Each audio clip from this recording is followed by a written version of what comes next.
सभी को नमस्कार। पिछली वीडियो में हमने कलाम के जीवन परिचय, जीवन दर्शन एवं शिक्षा दर्शन की बात की थी।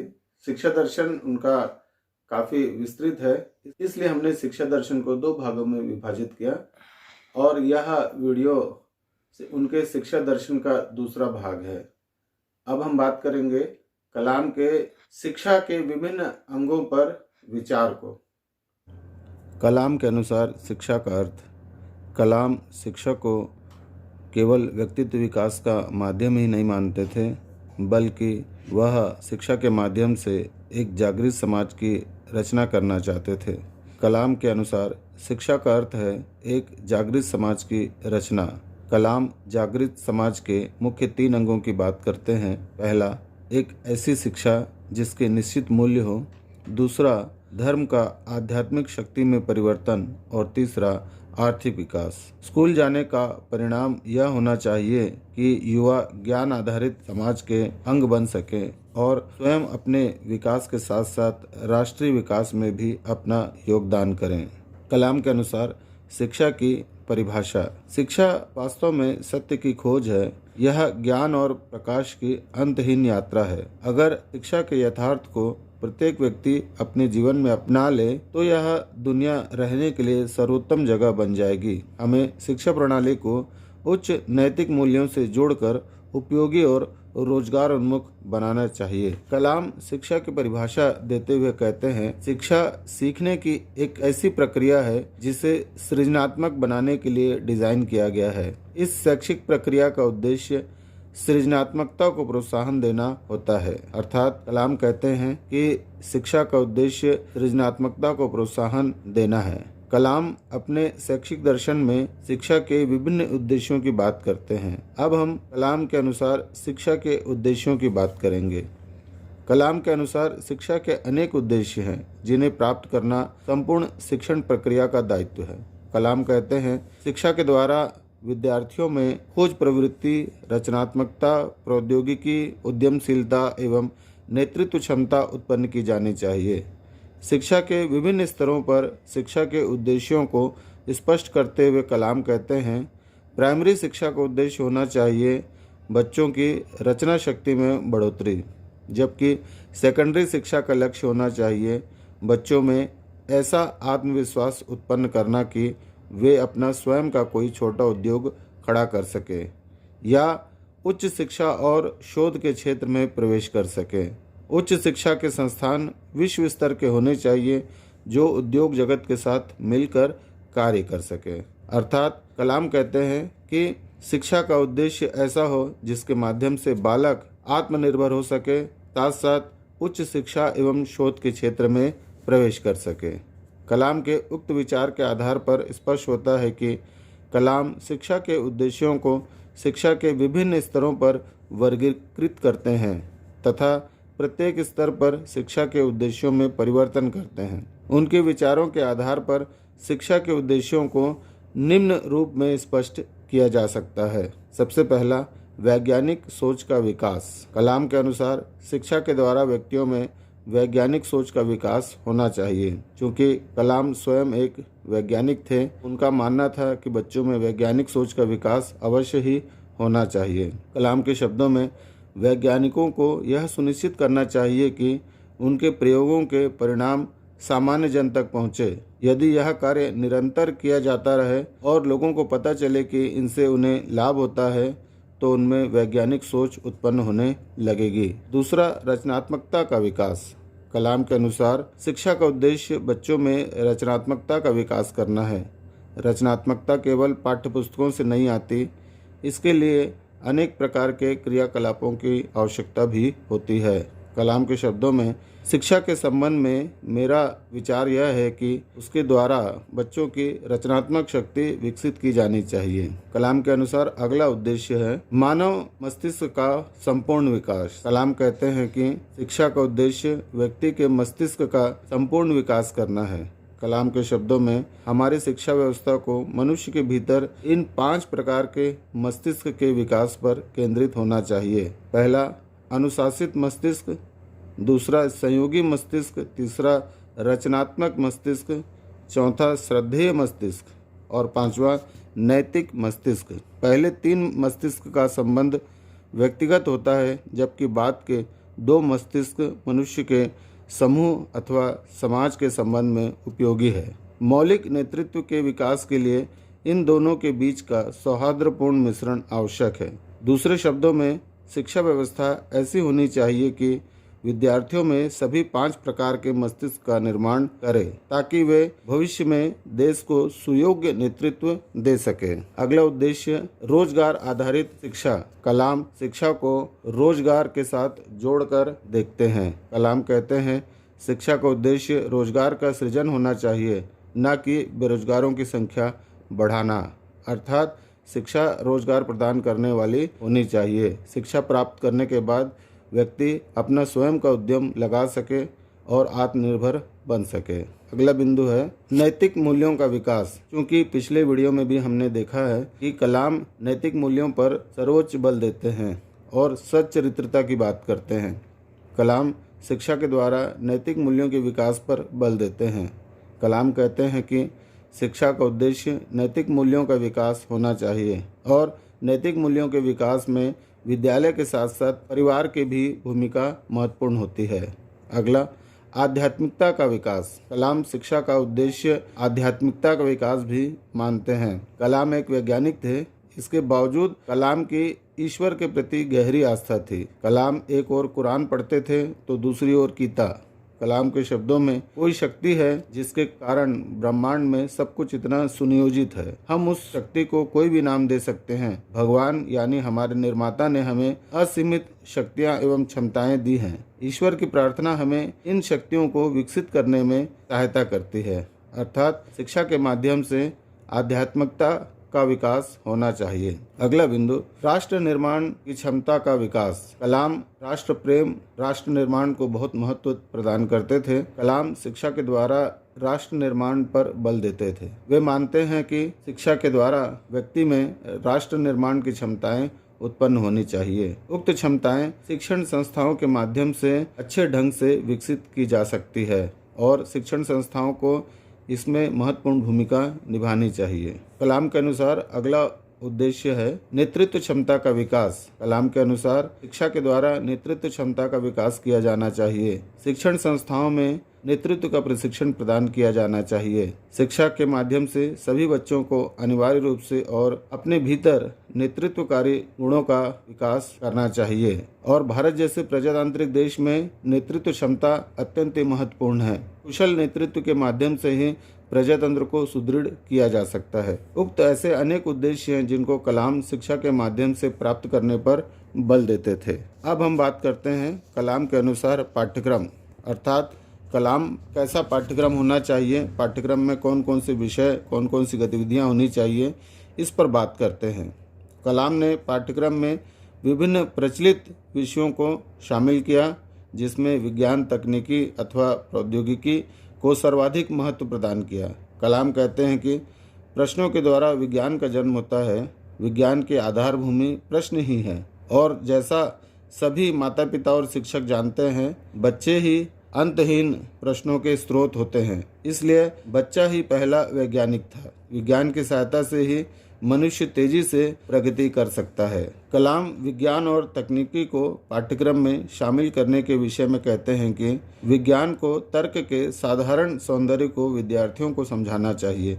विज्ञान के शिक्षकों को भी प्रेरक होना चाहिए। फिर विद्यार्थियों को महान वैज्ञानिकों की जीवनी और कार्यों से परिचित कराना चाहिए ताकि उनसे उन्हें प्रेरणा मिल सके। साथ ही वरिष्ठ वैज्ञानिकों द्वारा विज्ञान के महत्व पर जोर दिया जाना चाहिए। अर्थात कलाम विज्ञान और प्रौद्योगिकी की शिक्षा को महत्व प्रदान करते थे। कलाम के शब्दों में नए कार्य आरंभ करने की उद्यमशीलता का शिक्षण उनके पाठ्यक्रम का अंग बनाया जाना चाहिए। उनका उद्देश्य यह होना चाहिए कि रोजगार और नौकरियां पैदा करने वाले बने, न कि मांगने वाले। कलाम विज्ञान और तकनीकी के अलावा मानवीय मूल्य, साहित्य, दर्शन, अध्यात्म, पाठ्य सहगामी क्रियाओं को भी पाठ्यक्रम में शामिल करने की बात करते हैं। कलाम के अनुसार शिक्षण विधियां। कलाम बाल केंद्रित शिक्षण विधियों पर पर्याप्त बल देते थे। कलाम निम्न शिक्षण विधियों पर बल देते थे। सबसे पहला, मातृभाषा द्वारा सीखना। कलाम शिक्षण का माध्यम मातृभाषा अथवा प्रादेशिक भाषा को बनाने पर बल देते हैं। कलाम विज्ञान की शिक्षा को भी प्रादेशिक भाषा में देने पर बल देते थे। दूसरा, तकनीक आधारित शिक्षा। कलाम शिक्षण विधियों में तकनीक को विशेष रूप से शामिल करते हैं। वे डिजिटल पुस्तकालय, कंप्यूटर, इंटरनेट का प्रयोग, virtual classes, tele education, delivery system इत्यादि के द्वारा शिक्षण पर बल देते हैं। इसलिए उनके शिक्षण संबंधी विचारों को टेक्नोलॉजी एनहांस्ड लर्निंग भी कहा जाता है। तीसरी विधि जिस पर कलाम फोकस करते हैं वह है खोज विधि का प्रयोग। कलाम खोज विधि पर बल देते हैं। वे कहते हैं कि बच्चों को प्रश्न करने की स्वतंत्रता होनी चाहिए। बच्चों को खोज एवं अनुसंधान करने के पर्याप्त अवसर प्रदान किए जाने चाहिए।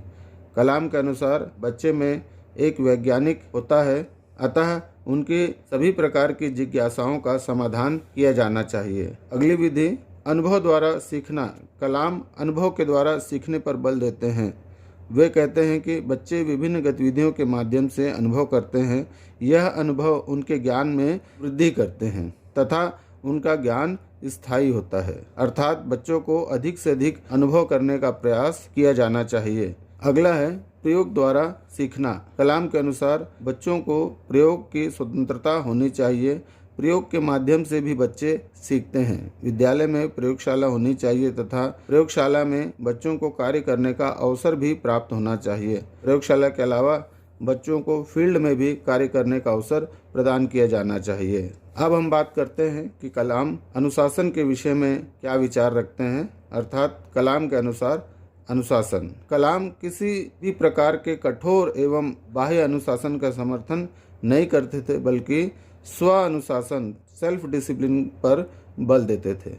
अनुशासन की स्थापना के लिए नैतिक मूल्यों को कलाम अधिक महत्व प्रदान करते थे। कलाम के अनुसार नैतिक मूल्यों से ही बच्चे स्व अनुशासित हो सकते हैं। नैतिक मूल्य ही उन्हें अनुशासित रखने में सहायता प्रदान करते हैं। अगला, कलाम के अनुसार शिक्षक का स्थान। कलाम शिक्षक को किस रूप में देखते थे यह हमको उनके विचारों से ही स्पष्ट होता है। अर्थात कलाम शिक्षक को बहुत महत्वपूर्ण स्थान प्रदान करते थे। वे हमेशा कहते थे कि मैं एक शिक्षक के रूप में ही जाना जाऊं। अर्थात राष्ट्रपति, वैज्ञानिक से भी बढ़कर वे अपने आप को शिक्षक कहलाना ज़्यादा पसंद करते थे। शिक्षक के स्थान एवं शिक्षक के विषय में कलाम कहते हैं कि मैं अपने सभी अध्यापकों का आदर से स्मरण करता हूँ। मेरे पिता पहले शिक्षक थे जिन्होंने मुझे अनुशासन और जीवन के मूल्य सिखाए। कलाम अपने प्राथमिक विद्यालय के शिक्षक श्री शिव सुब्रमण्यम अय्यर से अत्यंत प्रभावित थे। जब कलाम से प्रश्न किया गया कि लोग आपको किस रूप में याद करें, भारत के राष्ट्रपति के रूप में या एक वैज्ञानिक के रूप में, कलाम का जवाब था एक अच्छे व्यक्ति के रूप में। कलाम कहते हैं दूसरा जीवन मिले तो मैं अध्यापक बनना चाहूँगा। राष्ट्रपति बनने से पहले भी मैं अध्यापक था और उसके बाद भी मैं अध्यापक बनना चाहूँगा। कलाम शिक्षकी व्यवसाय को व्यवसाय न मानकर एक सेवा मानते थे और शिक्षक को सेवा भावी बनना चाहिए, इस पर ज़्यादा बल देते थे। कलाम कहते हैं अच्छा शिक्षक वह है जो बच्चों से प्यार करता है तथा पढ़ाने में उसे आनंद आता है। उसे औसत विद्यार्थियों को अपना प्रदर्शन सुधारने में मदद करनी चाहिए। उसे अपने व्यवसाय को एक लक्ष्य की तरह लेना चाहिए जिसमें वह किसी विद्यार्थी को केवल पढ़ाता ही नहीं हो, बल्कि वह एक समझदार नागरिक पैदा कर रहा हो जो भविष्य में देश में परिवर्तन लाने वाला हो। कलाम शिक्षक के बारे में आगे कहते हैं एक शिक्षक का उद्देश्य बच्चे में चरित्र व मानवीय मूल्यों का निर्माण करते हुए तकनीक की मदद से उसकी पढ़ने की क्षमता में वृद्धि करना है। अर्थात शिक्षक को बच्चों के सर्वांगीण विकास के लिए निरंतर प्रयास करते रहना चाहिए। अब हम देखते हैं कलाम के छात्र के विषय में क्या विचार हैं। अर्थात कलाम के अनुसार छात्र का स्थान। कलाम शिक्षक के साथ साथ बच्चों को भी महत्वपूर्ण स्थान प्रदान करते हैं। कलाम कहते हैं हमें बच्चों को प्रश्न करने की आज़ादी देनी चाहिए और धैर्यपूर्वक उनके उत्तर देने का प्रयत्न करना चाहिए जब तक वे संतुष्ट ना हो जाए। यह बहुत जरूरी है। जानने की इच्छा ही रचनात्मकता का आधार है। जानने की इच्छा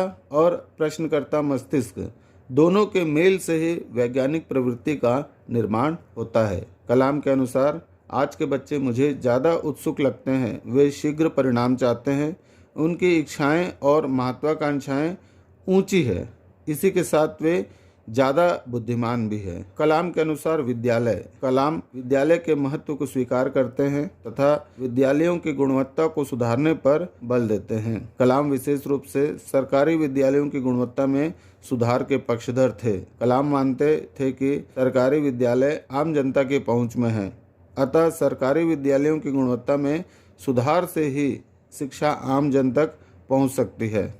कलाम के अनुसार प्रत्येक विद्यालय में आधारभूत सुविधाएं होनी चाहिए, जैसे वेंटिलेशन, पर्याप्त प्रकाश, सुरक्षित पेयजल, स्वच्छ शौचालय, खेल का मैदान, प्रयोगशाला, नवीनतम सूचना प्रौद्योगिकी उपकरण इत्यादि। कलाम के अनुसार कलाम पुस्तकों को भी बहुत महत्वपूर्ण स्थान प्रदान करते थे। कलाम कहते हैं, अच्छी पुस्तकें जीवन भर साथ निभाती है, ये हमारे जीवन को समृद्ध बनाती हैं और अपने शाश्वत संकेतों द्वारा निर्देशित भी करती है तथा ये विभिन्न पीढ़ी के पाठकों से बात करने की क्षमता रखती है। पुस्तकें कहीं भी और किसी के लिए भी प्रेरणा का स्रोत बन सकती है। प्रतिदिन 1 घंटा पढ़ने से हमारे बच्चे बेहतरीन शिक्षक, नेता, बुद्धिजीवी, इंजीनियर, वैज्ञानिक और सबसे जरूरी विचारशील वयस्क बन सकते हैं। अर्थात सभी बच्चों को और सभी व्यक्तियों को पुस्तकें पढ़ने की आदत डालनी चाहिए। इस प्रकार हम देखते हैं कि कलाम ने शिक्षा के सभी बिंदुओं पर अपने विचार अलग अलग जगह पर अलग अलग रूपों में प्रस्तुत किया है। जैसा कि मैंने पहले भी कहा था कि कलाम एक शिक्षा शास्त्री नहीं थे, लेकिन उनके विचारों में शिक्षा संबंधी अनेक विचार देखने को मिलते हैं। कलाम का संपूर्ण जीवन समाज को समर्पित रहा है। वे शिक्षा, ज्ञान और विज्ञान को आम जन तक पहुंचाना चाहते थे। वे विज्ञान को व्यवहारिक बनाकर आम जनता के भलाई के लिए प्रयोग में लाना चाहते थे। वे भारत को विकसित राष्ट्र बनाना चाहते थे, जो उनकी पुस्तकों में भी देखने को मिलता है। जब कलाम से पूछा गया कि आपके जीवन का अगला लक्ष्य क्या है, कलाम कहते हैं, भारत के 1 अरब लोगों के चेहरे पर मुस्कुराहट देखना। कलाम एक वैज्ञानिक, प्रशासक, शिक्षाविद और लेखक के रूप में सदैव याद किए जाएंगे। विज्ञान रत्न लक्ष्मण प्रसाद अपनी पुस्तक वैज्ञानिक संत डॉक्टर कलाम में लिखते हैं, वास्तव में डॉक्टर कलाम महात्मा गांधी की भांति ही कर्मयोगी एवं स्वप्नदृष्टा हैं। गांधी जी स्वतंत्र भारत के स्वप्नदृष्टा हैं, जबकि कलाम स्वावलंबी, स्वयं समर्थ, विकसित भारत के स्वप्नदृष्टा हैं। उनकी सादगी, शालीनता, नैतिकता, आध्यात्मिकता एवं स्वदेश के प्रति गहनतम प्रेम और इन सब के ऊपर ईश्वर के प्रति अटूट आस्था उनको भारत के एक और गांधी के रूप में स्थापित करेगी। विज्ञान रत्न लक्ष्मण प्रसाद ने कलाम की तुलना गांधी के साथ की है और वे कहते हैं कि स्वतंत्र भारत के गांधी कलाम है। इस प्रकार हम देखते हैं कि कलाम शिक्षा के संबंध में अपने महत्वपूर्ण विचार प्रस्तुत करते हैं। कलाम का संपूर्ण जीवन भारतवासियों को और विशेषकर विद्यार्थियों के लिए एक प्रेरणादायक है। हम सभी को कलाम के जीवन से प्रेरणा लेनी चाहिए। किस प्रकार वे आर्थिक अभाव में रहते हुए शासकीय विद्यालयों से शिक्षा प्राप्त करते हुए एक वैज्ञानिक बने, साथ साथ भारत के सर्वोच्च पद राष्ट्रपति पद तक वे पहुंच सके। उम्मीद है यह वीडियो आपको पसंद आया होगा। आप सभी का बहुत बहुत धन्यवाद।